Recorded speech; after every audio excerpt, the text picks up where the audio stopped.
দলের কিছুতে নেই, আমি দল তো সাসপেন্ড করেছে, দলের কিছুতে নাই। একটা বুথের মেম্বারশিপ আছে, ওই পার্থ চট্টোপাধ্যায় 2012 সালের 20শে নভেম্বর দিয়েছিল, ওই 10 টাকার টোকন একটা পার্টি মেম্বার, তো ওটা আমি ছিঁড়ে ফেলে দিয়েছি, কালকেই রাত্রে ছিঁড়ে ফেলে দিয়েছি। ওটার জন্য আর কিছু আমার দরকার নেই। আর বিধায়ক পদ 17 তারিখে যাব।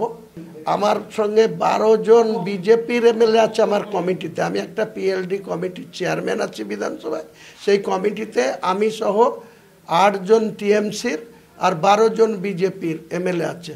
তাদের অর্থনৈতিক ক্ষতি হয়ে যাবে আমি যদি কাল বা পরশু রিজাইন করে দিই, কারণ আমাকে ওই মিটিংটা করতে হবে।